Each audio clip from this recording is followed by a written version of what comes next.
Brought to you by Atlassian, AI-powered collaboration software that makes the impossible possible. Brought to you by Solidigm. A new era in AI requires a new paradigm of data storage. Learn more at storageforai.com. Meet Brex, the world's smartest corporate card. Brex cards help 25,000 companies control spend before it happens, automate manual work, and earn more. With Brex, you can make every dollar count effortlessly. Learn more at brex.com/grow.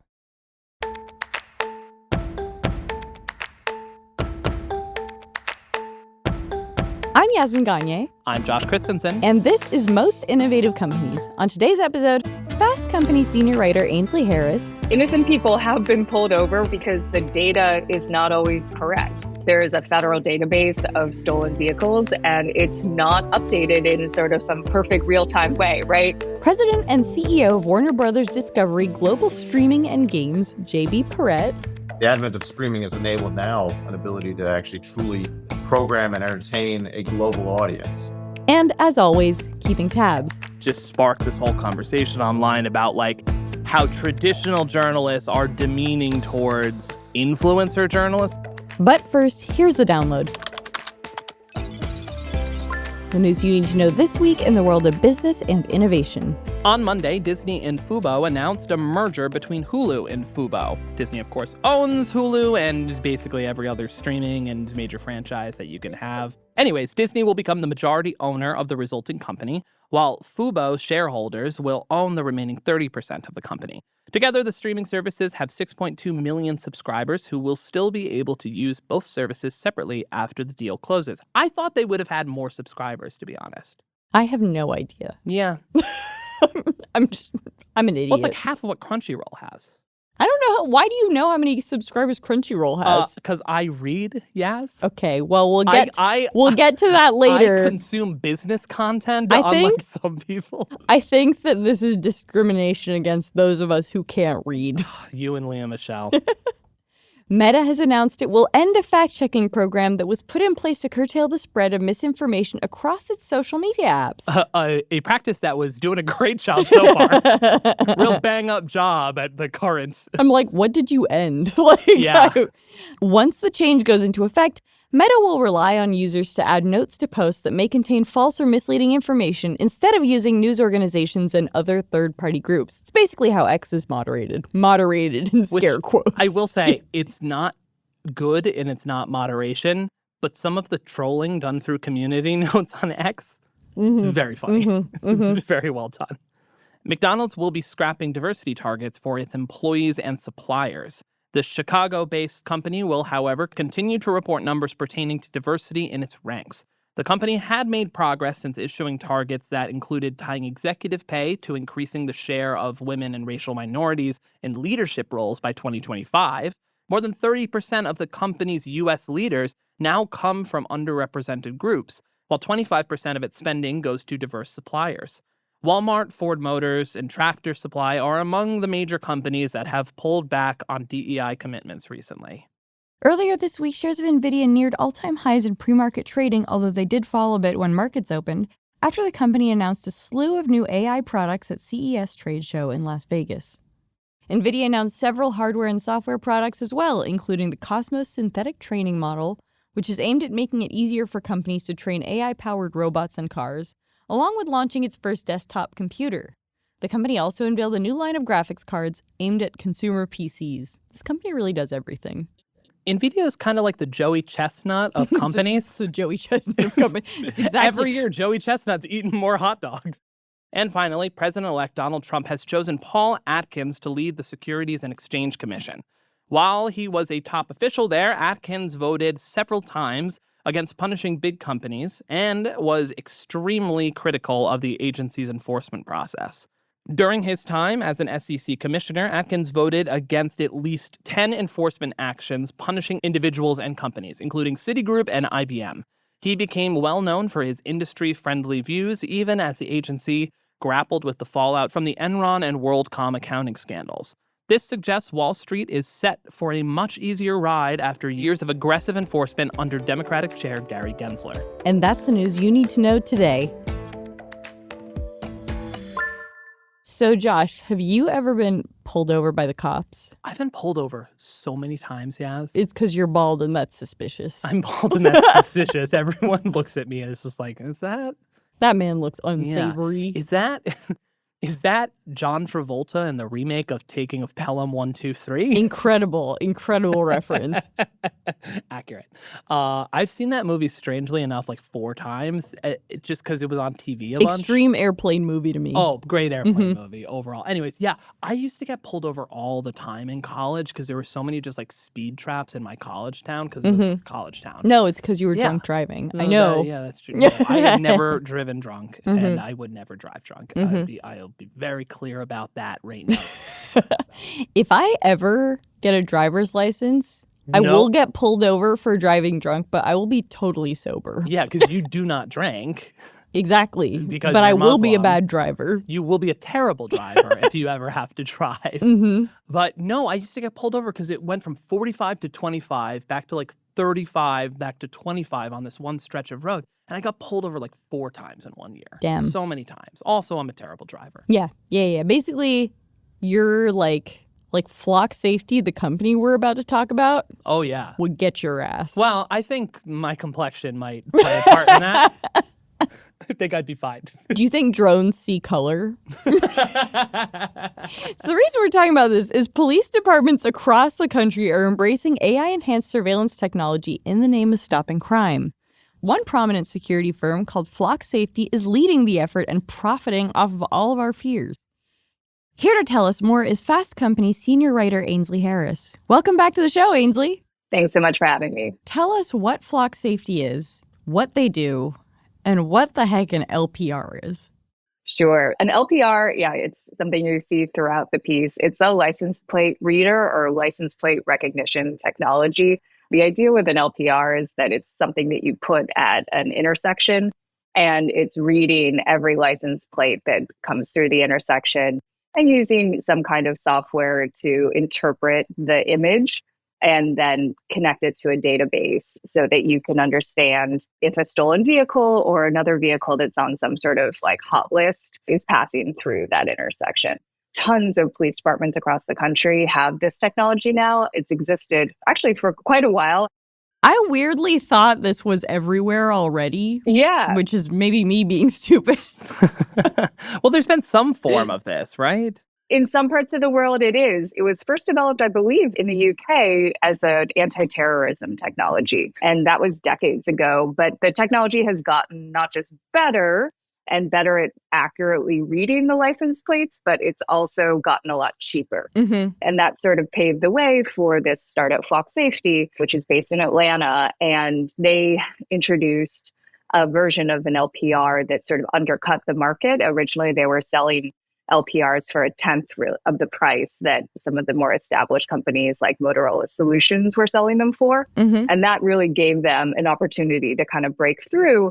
But it's also sort of opened the door to police departments buying a lot of this technology, which as we go through in the piece, and we can talk a little bit about, kind of changes the dynamics. When you have one LPR at sort of one major intersection, that's really different than having an LPR at every single intersection throughout your city if you're concerned about surveillance. Right. You had I thought was hilarious quote from the founder being like, you can buy the no crime package right now or something. It was like, what? Yeah. Well, I mean, I guess like no crime. It's good. It's well, we'll get into it. We'll get into it. So I guess to start, I want to jump ahead so much Yeah, I because know. all I I can know. see is Minority Report in my head. Like Tom Cruise and Jamie Foxx. Is that who's in that movie? Jamie Foxx? definitely Tom not. Cruise? No, you're Oh my thinking gosh, of it's been a long Collateral. time. Oh, that's Oh, Collateral. yeah, That's yeah, different. yeah. Who's in Minority Report? It's Tom Cruise. It is Tom Cruise. Jamie Foxx is in Collateral. And the guy from the Ingmar Bergman, the guy who plays chess in the Ingmar Bergman, Max von Sydow oh, is the okay. villain of Minority course. Report. Anyways. So in terms of where Flock Safety is used, you kind of focus on a couple cities, I think. I saw Atlanta is in the piece, San Francisco is in the piece. And San Francisco seemed kind of surprising to me, right? They're a pretty progressive city. It seems like weird to have, all these cameras around. What was the reasoning there?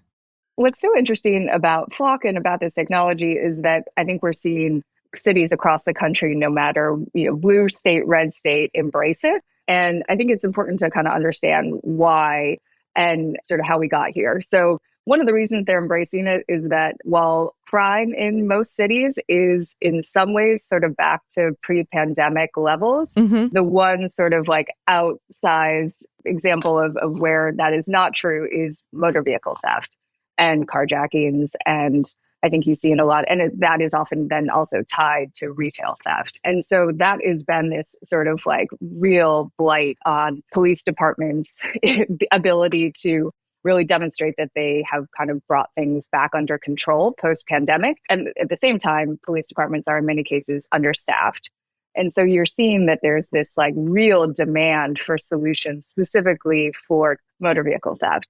And so LPRs seem like this like wonderful solution where you don't need to hire more cops. And thanks to Flock, it's relatively cheap. And they also feel, sort of like modern and database, which they are, though there are some complications to that. And so it's really interesting. I think cities like San Francisco, there was just a mayoral election there. And we interviewed now outgoing mayor London Breed for the piece. And, she essentially, in so many words, told us that she just needs to make it look like she's making a difference, right? Crime is now going down. Right. You've seen this improvement. She can point to, hey, I implemented these things and crime is going down. Therefore, I made decisions that made a difference. And so there's that dynamic in play in a lot of these cities where both police chiefs and mayors are really under pressure to show results. At the end of the day, however, the ability to sort of link LPRs to a reduction in crime is a bit more fraught than it may look on the surface. Garrett Langley, the founder of Flock Safety, actually said that the company is responsible for solving 10% of all crimes nationwide, which seems like a very round figure, first of all, and second, seems unlikely. Dubious, to say the least. How do you get there? It's a pretty big claim, and it's something that Flock is putting in a lot of its marketing materials. It's something you'll hear if you join a webinar, if let's say you work for the police department and you're looking at getting a contract with them. So they're really demonstrating that they feel confident in this number, but I do think there are a lot of caveats. One, the research is preliminary. Two, the data that they're using, they're sort of taking a very broad sweep and saying, here's all the crime, the denominator is all the crime in the US. And then the numerator is cases that they say that Flock has played a role in helping solve. So they're sort of just making that very basic calculation. They're not going case by case and really sort of understanding like exactly the role that Flock played in sort of in a more like bottoms up way, trying to arrive at a solution there. It's a very sort of broad strokes number. And, I think there are definitely a lot of reasons, especially the fact that this is just cases that Flock has contributed to in some way, potentially. Like, it's not that they are the only technology being used. They're the only reason these cases were solved. But I do think what's really interesting about it and the fact that Flock is really pushing this number tells us a lot about what they believe and about sort of how they're different than other folks in this marketplace. Some of the traditional players, they really just sort of focus on safety. They're more oriented around like helping people feel safer in a sort of often kind of vague seeming way. It's more about like response time. Like maybe they offer technologies that help emergency responders in lots of different ways. Flock is really laser focused on eliminating crime, which is a much sort of like bigger goal, but it is also a measurable goal in a way that some of these other sort of goals around safety are a little bit harder to maybe calculate. And so I think that's going to be just really interesting going forward. I think there's a lot of reasons that crime rates go up and down, and criminologists will tell you it's very hard to sort of point to single inputs as the reason that those things are happening. Flock's ability to sort of lay claim to these outcomes, I think, is going to be challenging in some ways going forward. But I think it also just sort of speaks to this moment that people really want accountability from police departments. And Flock is in some ways sort of part of that whole movement, as much as they are also this surveillance technology. They are part of this sort of new wave of people really demanding outcomes and accountability from police departments. I can see why police departments and higher ups want to use this. Are police unions pushing back on this? Because you mentioned earlier that this could mean like not hiring any more cops to police these sort of things. So are police unions cool with this? Yeah, I didn't actually talk to any union reps specifically. I did talk to a lot of cops and also some sheriffs in a bunch of different cities and regions. And people are super excited about this technology. I think, though, if you're a cop, there are places where you're still using like paper filing systems. So, you're very excited about any technology you can get your hands on, especially if it makes your job easier, especially if in cops' defense, this technology has its critics for sure. Cops will tell you, hey, when I have data like this, it prevents me from entering a situation with a lot of adrenaline and not a lot of knowledge. It's allowing me to track someone, make a sort of informed decision about how to intervene, and to just sort of take things in a more deliberate manner as opposed to just chasing after some sort of eyewitness lead without really knowing what you're getting into. They are embracing this because they see it as a way to help the public trust them to make better decisions and also to just sort of make their jobs easier when they're used to really not having access to some of the very basic software tools that people in a white collar job kind of take for granted these days.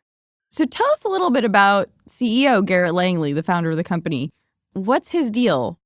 Garrett is a serial entrepreneur. This is not his first rodeo, but it is really a first startup that he's worked on where it's really a passion project for him. He talks about how he had a bike stolen from his home, and when he tried to get that case solved, his local cops told him essentially like, oh, well, if you had license plate readers, I could do a better job of tracking this stolen bike for you. Classic founder story. Yeah. He's like, this has really impacted my life. Yes. Well, I think he wants to make the world safer for his kids. He doesn't believe crime has to exist, which I thought was a really funny quote. It was like, okay, man. Yes, he has some big ideas, you might say, about crime. And, I think that it comes from a place where he really does believe that the US could look a lot more like a place like Japan. There are places in the world where crime rates are really low. And I think what's still unproven, though, is all of the technology that Flock is developing actually going to be able to deliver on that. I want to talk a little bit about some of the sort of concerns from civil liberties groups. It's funny, you brought up Big Brother at the end of the piece, and I was like, finally, someone said it. But tell us a little bit about what you found there. Yeah, the ACLU in particular has really been sort of leading the charge in terms of raising concerns about LPRs. I think that their concern really stems from the idea that it's warrantless search. Once you have enough of these sort of blanketing a city, it starts to look a lot like having a tracker in your car, which the cops have to have a warrant to do. It's sort of this open question, I think, and there are some pending lawsuits, not just filed by the ACLU, but some other groups as well, sort of trying to push on this question of like how much is too much in terms of how many intersections, like at what point does it become that warrantless surveillance, which is protected by the Constitution. The ACLU has also raised concerns about how long you store the data from LPRs. And this is like a point where I do see that it's going to be hard to resolve how cops feel about this and how civil liberties advocates feel about it. I think the ACLU has recommended that if your town implements LPRs, that the data is stored for something like 30 seconds. They really want it to be an immediate check on just existing databases, and then the information is gone. And cops will tell you that's ridiculous. They're never going to be able to solve cases using this technology if that data disappears that fast. They might not know to do a search on a plate until they get a tip 2 days after something happens, right? And so I think this question of like data storage is going to continue to be a contentious one because it just doesn't really feel like there's a point of agreement here yet on what's reasonable. All this stuff is very much being debated right now. And I think that's what made the story, I think, really important for us to do right now is just that this stuff is coming for people's towns. I think if you are following what's happening in your local community, you'll find that your police department probably already has something like this or is looking into it.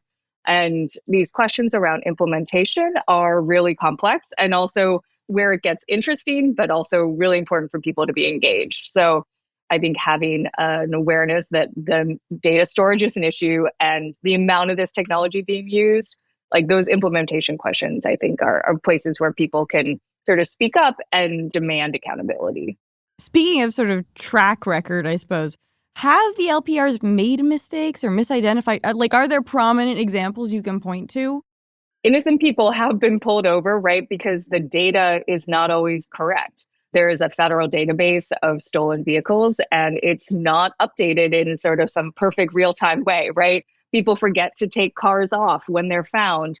Or let's say you rent a car that was somehow stolen at some point and it was never removed from the list. So there are definitely examples where this stuff goes wrong and then suddenly you have a cop pulling you over and pulling a gun on you, which has happened to people and there have been lawsuits about this. So that question of sort of data reliability is also important here.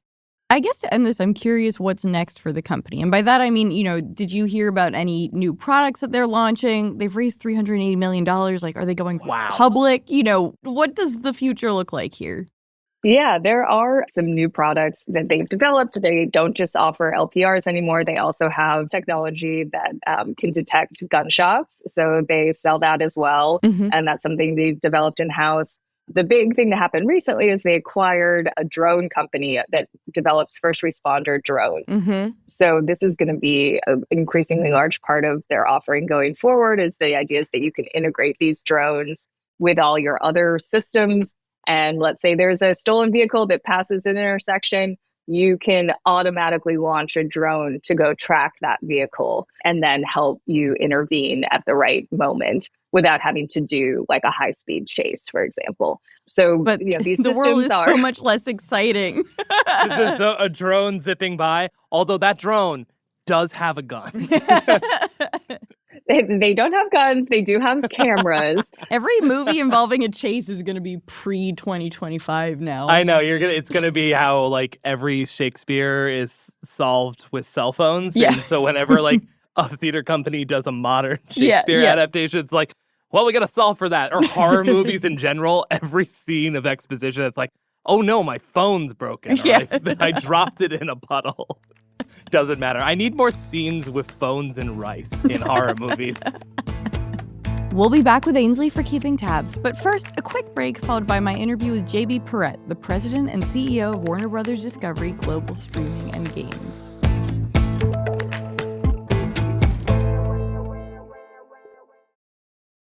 G'day, we're Atlassian.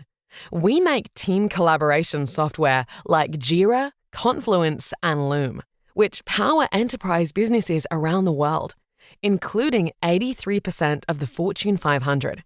With Atlassian, you'll unlock AI-powered teamwork, which means more time doing the work that matters. In fact, our customers experience a 25% reduction in project duration per year. So you'll have more time to listen to podcasts. Unleash the potential of your team at Atlassian.com. That's Atlassian.com. Atlassian. An outdated approach to data infrastructure could be the thing that holds back a company's AI ambitions. The new era of AI requires a new approach to data storage. From the highest capacities to the highest performance, Solidigm solid-state storage solutions are optimized to meet the complex data demands at each stage of the AI data pipeline, all with a smaller footprint and incredible energy efficiency. Learn how Solidigm can help businesses achieve their AI ambitions at storageforai.com.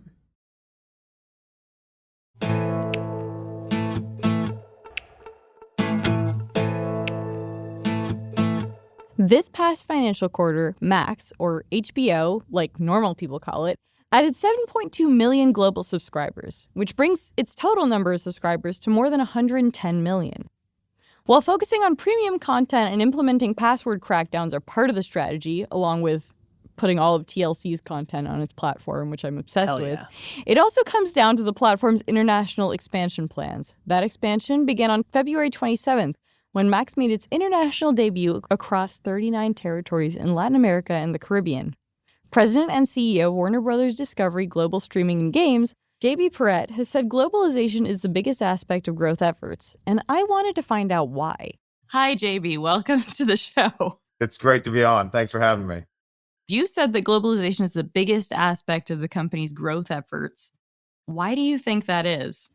The media business has always been a global business, but it's been global as a collection of local or regional players. And the advent of streaming has enabled now an ability to actually truly program and entertain a global audience. The opportunity to talk to a global audience has never been richer and more available. And B, in a company like Warner Bros. Discovery, where we have franchises and intellectual property that appeals to global fan bases, whether that be DC characters like Superman and Batman, or Harry Potter, or Dune, or some of even our nonfiction and unscripted content, and things like obviously HBO and House of the Dragon and Euphoria. These are global franchises with global fan bases. We used to be able to actually only tap into portions of that base, and then we'd sell those content rights to players in local markets. With the advent of streaming, we now are able to actually do it all ourselves. And so it's also part of the reason why long-term we're very bullish on what this means from not just the customers and the consumer standpoint, but also from a business perspective, because having a business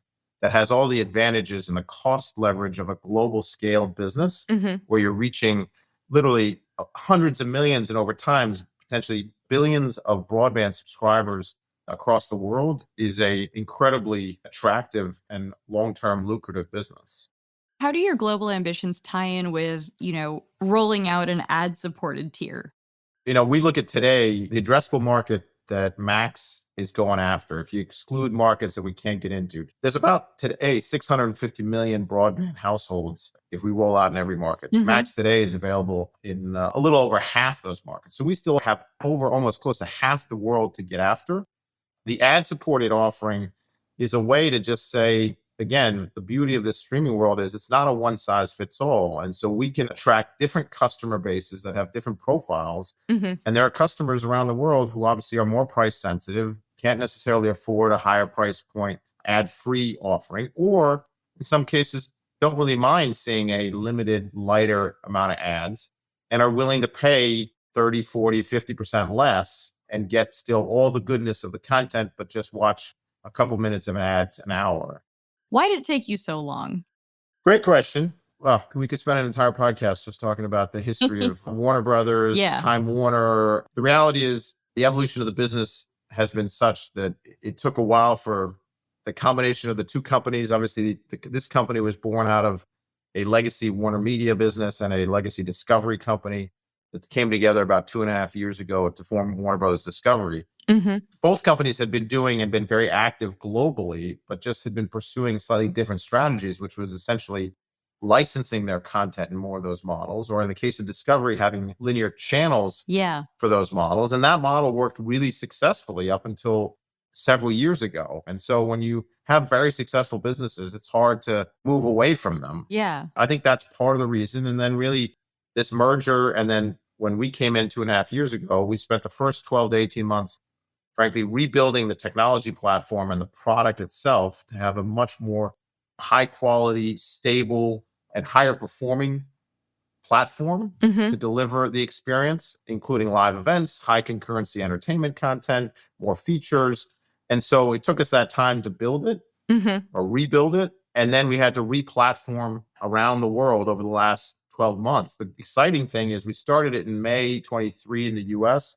Beginning of this year, Max was only available in one market with that new platform and new product. And now we stand here at the end of 24 in almost 74 markets. And we've rolled out in 4 of the main continents around the world in terms of Latin America, every country in Latin America, some of the key markets in Europe with more to come, in Asia, and obviously in the US. You have some shows that are built off of franchises. I'm thinking of the DC universe, Dune, which I've been really enjoying. I'm also personally obsessed with 90 Day Fiancé, which is on Max in the US. It's like a train wreck every season, multiple train wrecks every season. But I'm curious how the international expansion project has changed your programming. Do you see international audiences responding to certain content maybe more than US ones? Our international local content for our television business, we've been doing it for decades. In Europe, we've been producing, and we're the second largest broadcaster in Europe. Yeah. When you aggregate all of our presence across all the key markets, including being the biggest broadcaster in Poland, the third largest in Italy, the second largest commercial broadcaster in the Nordics. And so we have a history of producing great local content around the world, Europe and Latin America in particular. We then have augmented it over these last few years by producing more local originals just for Max. Look, it's a journey because the reality is we came in, we refined the content strategy. We said we want to do more of these kind of shows and great content, particularly for adults and families. And as we've done that, you're starting to see the fruits of that. And you're starting to see that content, first and foremost, do great numbers in their local market or regional market. So we just did a series off the famed and successful Like Water for Chocolate, both book and movie. And it's now a series on Max that came out of Mexico. It's the best performing title ever in Mexico and in Latin America. And so this journey of we're doing more in the international markets. We're coordinating better as a global team on what we're producing and where. We're leveraging franchises that we may not necessarily own, but that are also, in some cases, known franchises around the world, like City of God, a series we did out of Brazil based on the movie there as well. And we're starting to see that content travel and those stories travel better because a lot of these stories, while they may be formed in different languages, they're universal in themes. When people watch foreign shows in the US or in English-speaking markets, are they watching it with subtitles or are they watching it dubbed? The one essential rule for anyone operating in a global ecosystem is it's never a one-size-fits-all. And the beauty of streaming, unlike traditional broadcasts, is it's not a one-to-many. Yeah. And so we can be very personalized and offer services in the ways that you want to consume it. So the short answer is in Max, you can consume it the way you want to. We're not going to force you to see it subtitled. We're trying to offer consumers as many ways that they want to enjoy it. In the US tends to be more of a dub market than a subtitled market. Yeah. That's also the game of product enhancements. We said when we rebuilt Max from a product perspective, we went from not good in the old HBO Max Discovery Plus days to good, but we're not yet great. What are some of the other product improvements that you're looking at, over the next couple of years? The product journey, our head of product likes to say this, and it's the best way to define it, is a game of inches. Yeah. It's a lot of dials that you turn every day that you test, and you're improving and you're moving things inches. You're not generally finding that you're moving a whole foot or a mile by one thing. And so literally the product roadmap and the feature improvements are hundreds of different small things. The big things we've just done, which again goes back to this, we weren't good and we're getting to basic, but we're not yet great. The things we've rolled out this back half of this year, what we call whole page optimization, which is all the rails and the key art you see, what rails show up for you versus for me horizontally, and the different tiles that show you what piece of creative or series or movie it is. Where for a long time, when we initially launched, pinned and exactly the same for you as they would be for me as they might be for somebody else. Yep, I remember this. Obviously, the algorithms and our ability to actually recommend based on what you've watched are way better than any human level of curation. And so we've rolled out this kind of whole page optimization now where essentially the algorithms now say, here's what, based on what you've been watching, the rails should be in this order in terms of what you see in the different rails and the carousels that show up. And the different key art that shows up should also be personalized based on what we think is most appealing to you. And it'll be different from me and it'll be different from a third person. And then as we go into next year, we're a video product, and still most of our key art and hovering is just a still image. Yeah. As you see on other services, again, this is sort of table stakes. You should sort of hover on it and you'll see a clip or almost like a trailer or a clip that gets you into and gets you a better feel for what the show is. We're always looking at the navigation and how we redesign. We've got some things coming in the first quarter to work on enhanced navigation and tools. The best news is the product is never going to get worse than it is today because it just keeps getting better, which is an exciting part of the journey. Until recently, when I've at least read Netflix's subscriber numbers, that company was really focused on subscriber growth for a long time. Now, like every tech company, they're trying to be profitable. I'm curious, when you think about your work at Max, how you balance those two. Look, they have obviously, as the leader in the space, have Yeah. the great advantage of already having reached a lot of scale around the world. Not surprisingly, at some point, you can't keep growing forever in terms of that scale. And so I think the acknowledgement, what they've said about no longer reporting subscribers starting in next year is an acknowledgement of that, which is they're becoming slightly more mature as a business. We're in a very different position. Right. They're fully penetrated. Back to my comments earlier about the number of markets we're in and how much of the addressable market Max is available to.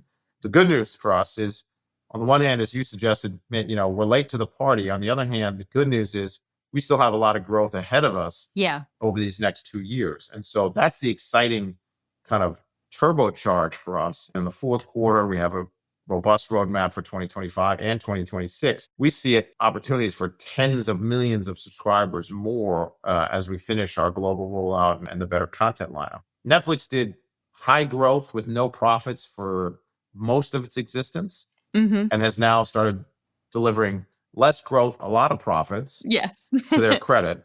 Nobody has done profit and growth at the same time. And I would argue that Max and WBD are the pioneers of that, because as we started to show in the third quarter, which is our first quarter where we actually did profit and growth, while that's challenging, because it would certainly be nice if someone just gave us a pass on making any money and we could just invest at all costs. I'd love that. The market's changed. And I think the Netflix correction, as they call it, of 2 years ago, and frankly, WBD was one of the early instigators of this, of saying we can't just keep investing crazy amounts of money and saying, check in with us in 5 to 10 years and we'll tell you how it's going. We need to be able to actually show that this is a legitimate business and we can grow it. And the good news is we're starting to do both. And in order to do both, what have you done differently? I mean, is it just about being more conservative with your spending? Is it about growing less quickly? Or how do you explain it? Yeah, it's not one thing. It is a combination of obviously improving the product such that we can actually have higher performance, higher engagement, driving more frequency, more richness in the service. It's about the content offering being more strategic. We have one of the best IP libraries in the world, and let's take the Matt Reeves universe and do a Penguin series. Let's take Dune and let's take the Dune IP and do Dune Prophecy. We've got It from Stephen King that's coming. We're looking at things from the Conjuring universe. We can take known IPs, high quality IPs that are broader, have global fan bases, and do more with them. And so our content offering is getting much better, which helps the product. We ultimately did have to reset pricing because the industry overall had artificially lowered price. Yeah. And we ultimately need to move price to, this is a premium offering with premium content, and it's expensive to produce good content. And then the global rollout, it's a scale business. Where we started our conversation, this business, you have a lot of fixed costs in terms of content investment, in terms of tech, in terms of engineering resources, product. You need to amortize that cost over as big a base as possible. And so if you're in a single market, as big as the US is, it's harder. Yeah. And so this rollout of globalization is also helping us amortize that cost in a bigger way. We've seen a lot of, I think, really great material developed from existing IP. Dune, It, which you mentioned, is coming up. The Last of Us is based on a video game. The White Lotus has been kind of a breakout success, maybe in part because of the pandemic. And I guess now that we're doing more seasons, it is sort of IP that you can bank on or extend. But do you think there's still a future for that kind of come out of nowhere show? 100%. I'd say there's really nobody better in the business to creating new breakout. If you think about the track record of HBO, the vast majority of the stories they've told that are the biggest franchises are not coming from known media IP. It's a lot of it. But I guess that's what I'm wondering about. Like, could you make The Wire today or The Sopranos today? Yeah, the top 4 series right now in the HBO, which is Last of Us, White Lotus, Euphoria, and House of the Dragon. Right. Now, obviously, House of the Dragon comes from a literary side of the house, so there's, in theory, IP there. Euphoria, huge hit coming back for its 3rd season. True original story. White Lotus, you mentioned, the new season coming back in February. It's awesome. It's enjoy. That's all I'll say. That's an original. And then The Last of Us, as you said, is based on a video game IP. Yes, we're doing more with existing franchises, but it's not instead of continuing to originate original ideas. We still have a very healthy stable of original content. It's a complement as opposed to a substitution of one versus the other. I suppose like the creative industry or creators, how is AI factoring into your business at the moment, or your side of the business rather? We believe in the humanity of storytellers and the skill sets and uniqueness, particularly to your point about original stories, truly original ideas. That is still a capability that is uniquely and powerfully driven by humans. Mm-hmm. On the operating side, the process side, we're leveraging it in every which way we can to be smart. We were talking earlier about in the product creating more video interstitials or trailers or break-in moments to be able to actually in the product show you, hey, here's 30 seconds of this series so you get a better sense of it visually. For some of our content, we obviously have trailers, but trailers aren't necessarily always the best selling proposition. And so we're leveraging different AI tools to help us take a first cut. And I would say generally all these things are not going from letting the machines go from cutting it to production and putting it out there. Right. There's a human layer always in the middle that says, let the machines help us actually take all these video assets and come up with some suggestions as to where the best 30 seconds are. Right. For library content, help us pick up all the chatter that exists in the internet space about what people's favorite moments are of shows. Oh, that's interesting. Digest that and then use that to then say to us, here's 5 different 30-second edits of this series or of this movie that we think are the highest likelihood of hitting the mark with customers. And then a human will sit there and go, okay, let me look at those 5 and we'll make a judgment as to which one is the best one, or maybe there's multiple that are the best ones. What are you watching right now? I'm like on 2 sides of the barbell. I have an 11-year-old and a 15-year-old, and I'm still heavily probably in some elements of that. On Max, my daughter, for example, my younger daughter is very into the regular show and more into the animation, and I have to cap it at some of the adult animation that starts to get not appropriate. Yeah. Whereas my son is actually watching the Gilded Age. He's much more into the period dramas. Yes. So he loves the period dramas. That's so good. What do I do on my own? Yeah. Honestly, what I am lacking is more hours in the day to watch more stuff. I was a huge fan of The Penguin, Dune, Prophecy, now currently also. And I am trying, next on my queue is actually the Superman doc that is on Max. Oh, everybody keeps saying that's really good. Yeah, the story of Christopher Reeve and is apparently incredibly moving. And maybe on my flight to London tonight, if I'm lucky enough to get 5 minutes of peace for my kids, I will try and enjoy that. I'm obsessed with the fact that you have a 15-year-old who loves the Gilded Age. I think that is so funny. He's an original. It's like all of Broadway's biggest divas. He's a diva in his own right. He's a diva. That's fair. I think all 15-year-olds are kind of that way. But JB, thank you so much for coming on the show. Thanks for having me. Really enjoyed it. Thank you.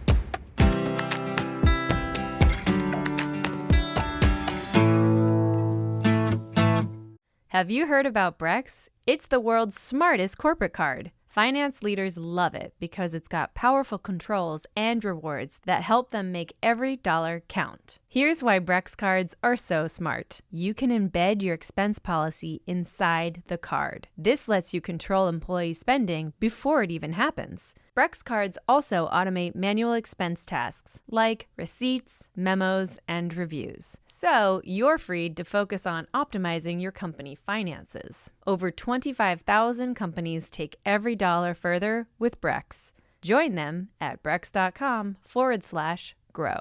Okay, we are back with Ainsley, and it's time to wrap up the show with Keeping Tabs. This is where each one of us shares a story, a trend, a piece of pop culture we're following right now. And Ainsley, since you're our guest, what are you keeping tabs on? Yeah, I am keeping tabs on the complete blow up of this startup Bench. I don't know if you read about this, but over the holidays. God. I have a tab open, but I haven't read it. So tell me. Canadian accounting startup. And what makes it really interesting is not just that they sort of blew up and then were sort of sold in a fire sale over the holidays, but it seems like it's sort of the first really public example of venture debt turning a company into a disaster story. So I don't know if you guys remember, but when startups were struggling, a lot of them were like sort of contemplating down rounds, which no startup wants to do. It's like the kiss of death to have to raise a down round. Oh, so they raised a ton of debt. That was during the pandemic. A lot of companies did it to kind of bridge the... Exactly. Kind of pandemic, post-pandemic, a lot of folks were raising venture debt. And I think it felt to a lot of people a little bit like free money, where like, oh, we get to keep our, lovely unicorn valuation and everything's the same, but everything's not the same. You have to pay off your debt. And a lot of folks, I think, are now in a position where if they don't raise more venture capital, they can't keep paying that debt. And so then what happens is if you fail to raise another round, the venture debt gets called in and everything falls apart. So it seems like that's what happened here in Bench's case, and definitely a warning signal to other folks who are going to potentially be facing a similar situation. Yeah. So a super fun one. No celebrities involved. Sorry. Every founder I meet with, especially in the 2 years post-pandemic, I was like, so you raised some debt. Like, what's the deal with that? Or, how do you feel about all these other startups raising debt? And I never heard a single person say this has risks associated with it. And I was always so surprised by that. Does. Yeah. It can't not. And then especially you add in the fact that like SVB collapses and we go into VC winter, and then it's just a whole heap of problems. Josh, what are you keeping tabs on? So did either of you see on TikTok, or maybe you heard the NPR segment over the weekend on Weekend Edition, but it featured Summer Harlow from the Knight Center, but then also V. Spihar, is that how you pronounce her last name? Under the Desk News from TikTok, basically about the increase of influencers' impact on journalism, which I think has been unpacked a number of times, but V. Spihar then went on their TikTok later claiming that they were taken out of context and that they were really mistreated by the segment, and that ultimately it just sparked this whole conversation online about like how traditional journalists are demeaning towards influencer journalists at this point on TikTok. But it could also be that they're just being asked difficult questions. That's my take on it. And I know this is navel-gazing because we work at a legacy media brand. Like, we've been here for a while. And we have interviewed V on Creative Control, one of our podcasts, a few years ago. And, like, one of the questions that they kind of really made us think about was about editorial boards and editorial review, which I think is a fair question. Yeah, people need editors. Sorry. Yeah, and so V obviously doesn't have one, and V's response was like, well, I said my audience is my editorial board. But then it's like, I don't think the newsfluencer class, which is the term that NPR used that V also took issue with, I don't particularly like. It's not a great term. This is all over the place. This is a big conversation, but it's just kind of like irked me a little bit because it was like, it's again where I think people like V are ignoring the actual criticisms of that have been against independent journalists for a long time, in terms of like, you have your Substack, you have your blog, Citizen Journalist, with making it a conversation about like classism in journalism. Like, who are the gatekeepers who decide who is a journalist? Yeah. Did you have to go to J school? Did you have to do this? And I'm like, that's not actually the conversation. The conversation is about an independent solo person reporting the news to a huge audience without any review or oversight or necessarily sources. Yeah, and it's not that they don't do good work. There are plenty that really do. It's more just like, that's how it's different. I don't know.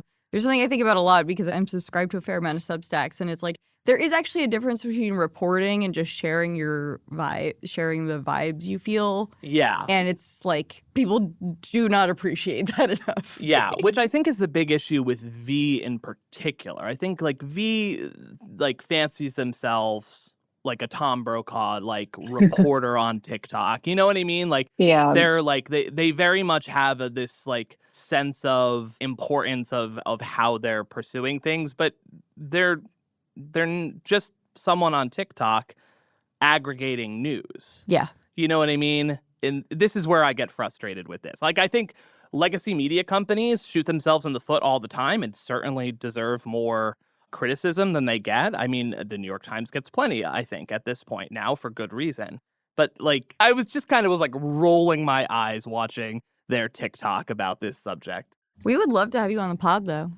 No, I would love to talk to them about it. Like, Yeah. It's a bit like the whole conversation, like post-election, about where sort of legacy media was like, oh, the manosphere, Oh, I and, know. Oh my God, trying to understand sort of bro-driven podcast and influencer culture in like a hot second and not really understanding the sort of different variations of it and the history of it.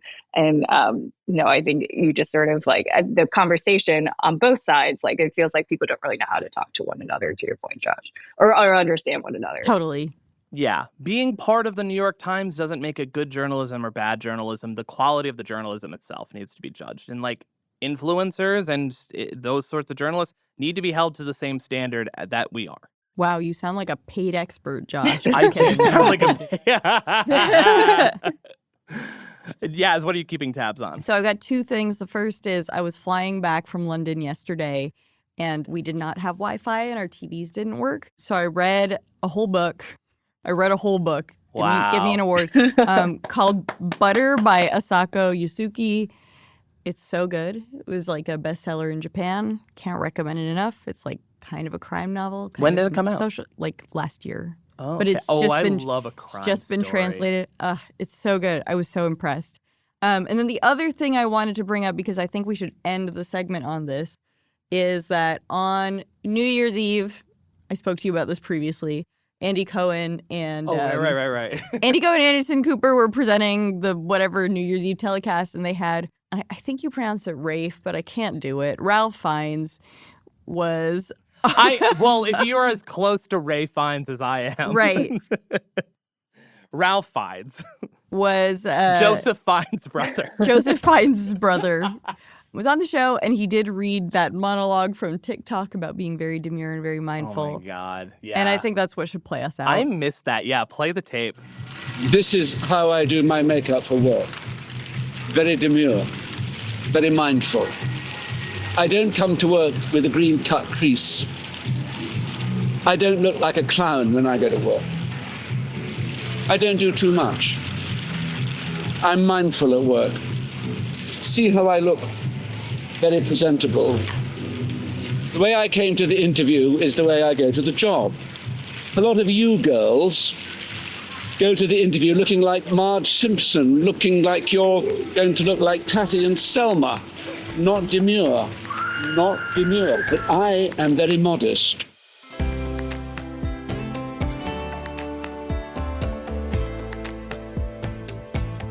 And that's it for Most Innovative Companies. Ainsley, thank you so much for joining us. Thank you for having me. Our show is produced by Avery Miles and Blake Odom, editing by Matt Toder, mixed and sound design by Nicholas Torres, and our executive producer is Josh Christensen. Remember again to subscribe, rate, and review, and we'll see you next week.